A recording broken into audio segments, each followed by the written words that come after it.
Hello, Teacher Aline. Today I'm going to tell you a story about Little Red Riding Hood. There was a young girl whom everyone called Little Red Riding Hood because she never went anywhere without wearing a cap made of lovely red velvet that her grandmother had given to her. One day her grandmother fell ill, and Little Red Riding Hood's mother said to her, "I have baked a cake for your grandmother and bought her a bottle of wine. Here, take them to Grandma. That will help her get well." Of course, the young girl was happy to help. Before Little Red Riding Hood set off, her mother told her, "Please be careful. Stick to the path. Don't run, because if you fall over, the cake will get dirty and the bottle will break, and then Grandma will get nothing." "I will be very careful," Little Red Riding Hood promised her mother.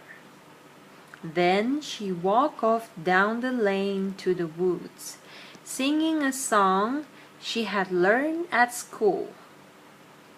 After she was just a few yards into the woods, a wolf came up to her. "Good day to you, Little Red Riding Hood." "Thank you, Wolf." "Where are you going so early, Little Red Riding Hood?" "To Grandmother's." "And what are you carrying under your apron?" "Grandmother is sick and weak, and I am taking her some cake and wine. We baked it yesterday, and they should give us strength." Little Red Riding Hood, "Just where does your grandmother live?" Her house is a good quarter-hour from here, in the woods, under the large oak trees," said Little Red Riding Hood. The wolf thought to himself, "Now, there is a tasty bite for me. Just how are you going to catch her?" Then he said, "Listen, Little Red Riding Hood, haven't you seen the beautiful flowers that are blossoming in the woods? Why don't you go and take a look? It is very beautiful in the woods." Little Red Riding Hood opened her eyes and saw the sunlight breaking through the trees, and how the ground was covered with beautiful flowers. She thought, "If I take a bouquet to Grandmother, she will be very pleased."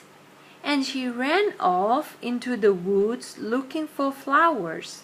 But the wolf ran straight to Grandmother's house and knocked on the door. Tuk, tuk, tuk. "Who's there?" "Little Red Riding Hood, I'm bringing you some cake and wine. Open the door for me."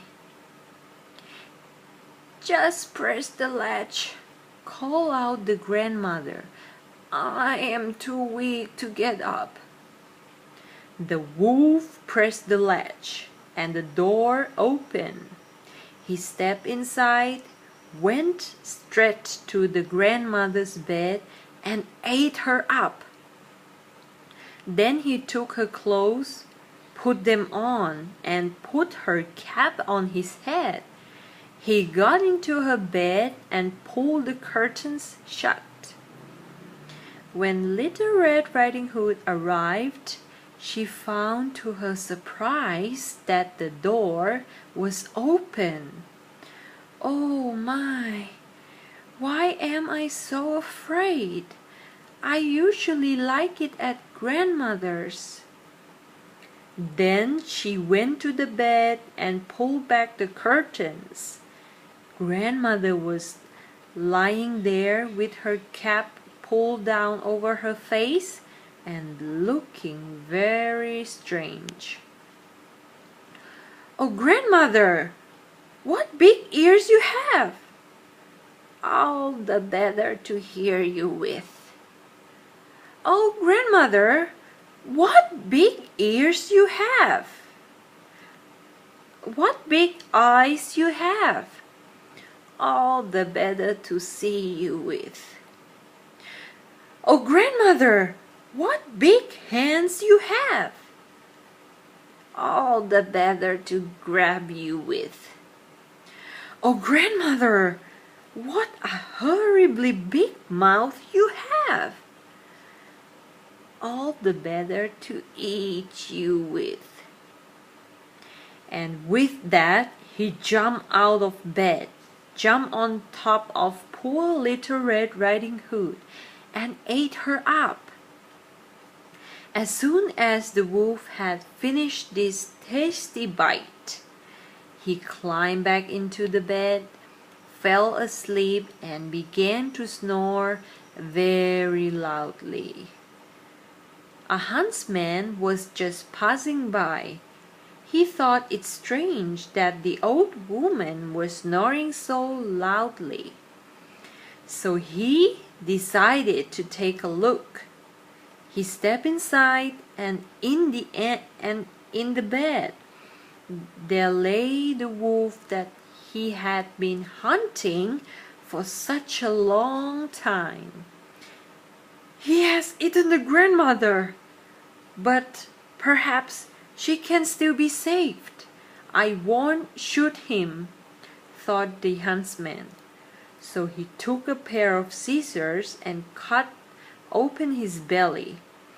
He cut a little more, and the girl jumped out and cried, "Oh, I was so frightened. It was so dark inside the wolf's body." And then the grandmother came out alive as well. Then Little Red Riding Hood fetched some large heavy stones. They filled the wolf's body with them. And when he woke up and tried to run away, the stones were so heavy that he fell down dead. The three of them were happy. The huntsman took the wolf's pelt, the grandmothers ate the cake and drank the wine that Little Red Riding Hood had brought, and Little Red Riding Hood thought to herself, "As long as I lived, I will never leave the path and run off into the woods by myself if Mother tells me not to." The end. Bye.